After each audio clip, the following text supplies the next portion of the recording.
क्या आपने कभी महसूस किया है कि कुछ लोग जहां भी जाते हैं वहां माहौल बदल जाता है। लोग उनकी बात ध्यान से सुनते हैं, उनसे मिलकर सुकून महसूस करते हैं और बिना ज्यादा कोशिश के ही वे सबके दिलों में जगह बना लेते हैं। क्या ये कोई जन्मजात गुण है या फिर ये एक ऐसी कला है जिसे सीखा जा सकता है? आज हम जिस किताब की यात्रा शुरू करने जा रहे हैं वो सिर्फ एक किताब नहीं, बल्कि इंसानी रिश्तों की पूरी मनोविज्ञान को समझने की चाबी है। How to win friends and influence people, जिसे लिखा था विश्व प्रसिद्ध लेखक और कम्युनिकेशन ट्रेनर डेल कार्नेगी ने। 1936 में प्रकाशित हुई ये किताब आज भी उतनी ही प्रासंगिक है, क्योंकि समय बदलता है, तकनीक बदलती है, लेकिन इंसान की भावनाएं नहीं बदलती। आज भी हर व्यक्ति सम्मान चाहता है, हर व्यक्ति सुना जाना चाहता है, हर व्यक्ति ये महसूस करना चाहता है कि वो महत्वपूर्ण है। सोचिए, आपके घर में, आपके ऑफिस में, आपके दोस्तों के बीच कितनी बार छोटी सी बात बड़ी दूरी बन जाती है। एक वाक्य, एक गलत लहजा, एक अनजानी आलोचना और रिश्ता ठंडा पड़ जाता है। हम अक्सर ये मान लेते हैं कि हम सही हैं और सामने वाला गलत, लेकिन क्या कभी हमने रुककर सोचा कि सामने वाला भी खुद को उतना ही सही मानता है जितना हम खुद को? यही वो जगह है जहां ये किताब हमारे सोचने का तरीका बदल देती है। डेल कार्नेगी हमें बताते हैं कि आलोचना किसी को नहीं बदलती, आलोचना सिर्फ दीवार खड़ी करती है। जब आप किसी को सीधे गलत ठहराते हैं तो वो आपकी बात सुनने के बजाय खुद को बचाने में लग जाता है। मान लीजिए ऑफिस में आपका सहकर्मी गलती कर देता है। आप गुस्से में कह देते हैं, तुमसे काम नहीं होता। अब वो सुधारने की कोशिश करेगा या आपके खिलाफ भीतर ही भीतर कठोर हो जाएगा? लेकिन अगर आप कहें, यहां थोड़ा सुधार हो सकता है और मुझे भरोसा है तुम कर सकते हो, तो वही व्यक्ति आपकी उम्मीद पर खरा उतरने की कोशिश करेगा। फर्क शब्दों में नहीं, भाव में है। ये किताब हमें सिखाती है कि सच्ची प्रशंसा कितनी शक्तिशाली होती है। चापलूसी नहीं, बल्कि ईमानदार सराहना। हर इंसान के भीतर एक गहरी इच्छा होती है महत्वपूर्ण महसूस करने की। अगर आपकी माँ रोज आपके लिए मेहनत करती है, तो क्या आपने कभी उन्हें दिल से धन्यवाद कहा? अगर आपका दोस्त कठिन समय से गुजरते हुए भी प्रयास कर रहा है, तो क्या आपने उसे ये बताया कि आप उसकी कोशिश देख रहे हैं? छोटे छोटे वाक्य रिश्तों को मजबूत बनाते हैं। सच्ची प्रशंसा किसी भी इंसान के आत्मविश्वास को दोगुना कर सकती है। मुस्कान की ताकत को हम अक्सर कम आंकते हैं, लेकिन मुस्कान एक मौन संदेश है, मैं आपका सम्मान करता हूं। एक दुकानदार अगर मुस्कुराकर स्वागत करे तो ग्राहक दोबारा आता है। एक शिक्षक अगर मुस्कुराकर पढ़ाए तो विद्यार्थी विषय से डरता नहीं। आपकी मुस्कान आपके व्यक्तित्व का पहला परिचय होती है। और ये किताब हमें याद दिलाती है कि इंसान पहले भावना से जुड़ता है, तर्क से बाद में। इस किताब का एक गहरा संदेश ये भी है कि अगर आप चाहते हैं लोग आपकी बात सुने, तो पहले आप उनकी बात सुनिए, सच में सुनिए, बिना टोके, बिना बीच में अपनी राय डाले। आज की दुनिया में हर कोई बोल रहा है, लेकिन बहुत कम लोग सुन रहे हैं। जब आप किसी को पूरा ध्यान देकर सुनते हैं, तो वो व्यक्ति आपके प्रति सम्मान महसूस करता है। उसे लगता है कि उसकी बात की कीमत है, और वहीं से प्रभाव की शुरुआत होती है। बहस जीतना आसान हो सकता है, लेकिन इंसान जीतना मुश्किल है। अगर आप किसी को तर्कों से हरा भी दें, तो क्या वो दिल से आपकी बात मान लेगा? शायद नहीं, क्योंकि जब आप किसी का अहंकार चोटिल करते हैं, तो वो बाहर से शांत और भीतर से विरोधी हो जाता है। इसीलिए ये किताब सिखाती है कि तुम गलत हो कहने से पहले रुकिए, पूछिए, क्या मैं पूरी तरह समझ नहीं पा रहा? ये एक छोटा सा बदलाव है, लेकिन ये सामने वाले को रक्षात्मक होने से रोक देता है। जीवन में नेतृत्व का असली अर्थ आदेश देना नहीं, बल्कि प्रेरित करना है। अगर आप अपने बच्चे को मोबाइल कम इस्तेमाल करने के लिए कहना चाहते हैं, तो सीधा आदेश देने के बजाय उससे पूछिए कि तुम्हें क्या लगता है, ज्यादा मोबाइल का असर क्या हो सकता है? जब जवाब उसकी तरफ से आएगा, तो समाधान भी उसका लगेगा। लोग अपने निर्णयों का सम्मान करते हैं, उन्हें निर्णय का हिस्सा बनाइए और वो आपके साथ चलेंगे। ये किताब हमें सिखाती है कि अपनी गलती स्वीकार करना कमजोरी नहीं, बल्कि ताकत है। अगर आप किसी को सुधारना चाहते हैं, तो पहले अपनी कोई गलती साझा कीजिए। कहिए, मुझसे भी पहले ऐसी गलती हुई थी। अचानक माहौल बदल जाता है। सामने वाले को खुद को अकेला महसूस नहीं होता।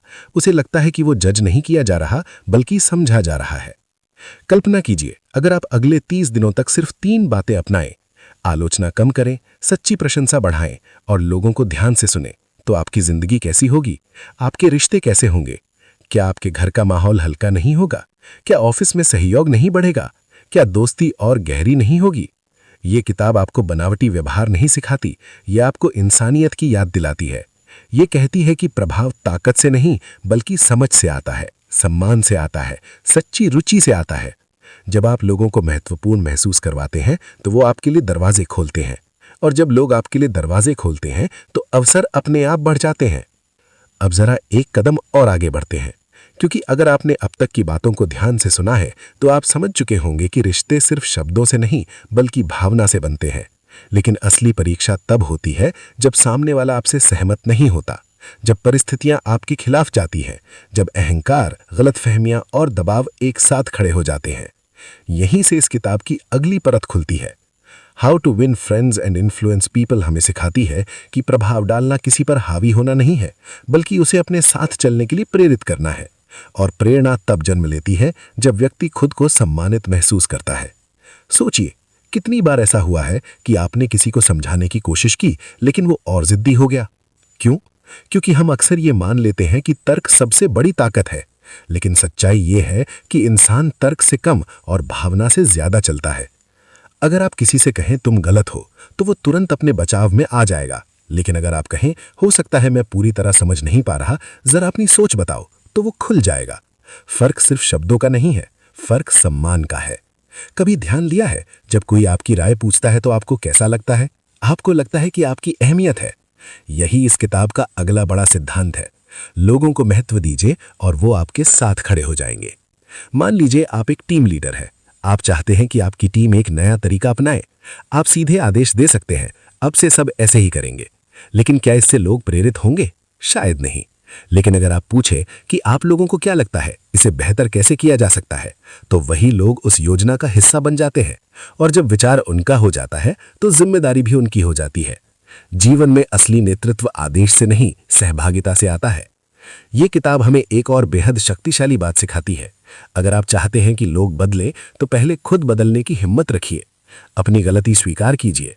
जब आप कहते हैं कि हाँ, मुझसे भी पहले ऐसी गलती हुई थी, तो अचानक माहौल बदल जाता है। सामने वाले को खुद को अकेला महसूस नहीं होता।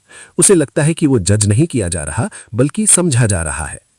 कल्पना कीजिए, एक पिता अपने बेटे से कहता है तुम कभी समय पर काम नहीं करते, और दूसरी तरफ वही पिता कहता है मुझे भी तुम्हारी उम्र में समय मैनेज करने में मुश्किल होती थी, चलो मिलकर कोई तरीका ढूंढते हैं। दोनों वाक्यों का असर अलग है। पहला दबाव पैदा करता है, दूसरा विश्वास। इस किताब का एक और गहरा संदेश ये भी है कि लोगों को आदेश मत दीजिए, उन्हें सुझाव दीजिए। जब आप कहते हैं ये ऐसे ही होगा तो सामने वाला खुद को छोटा महसूस करता है।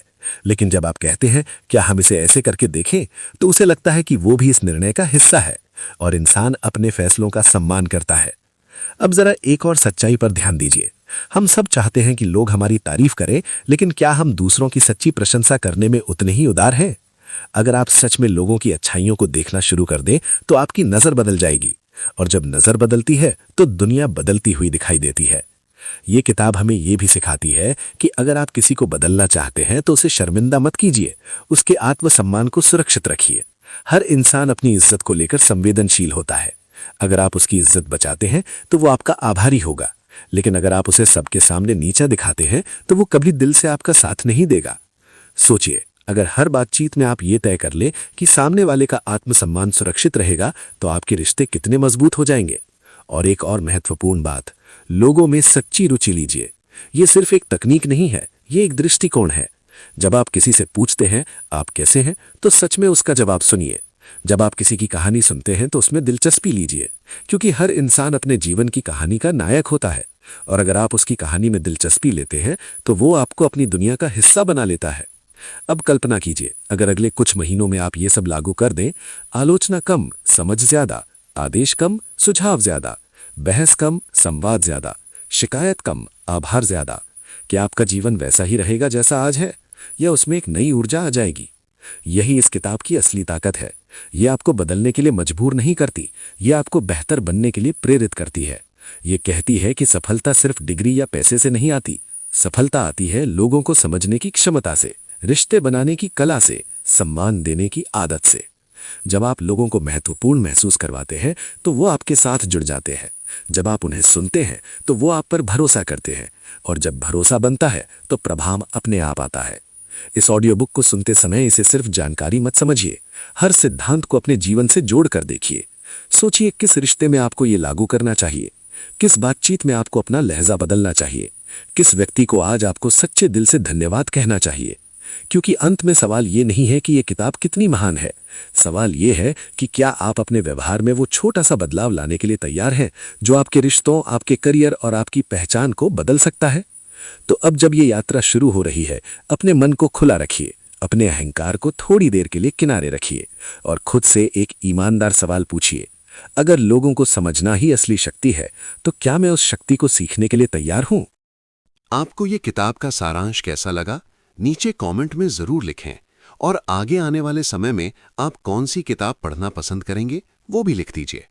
तो चलिए मिलते हैं फिर इसी चैनल पे एक नई उम्मीद लेकर। तब तक के लिए जय हिंद।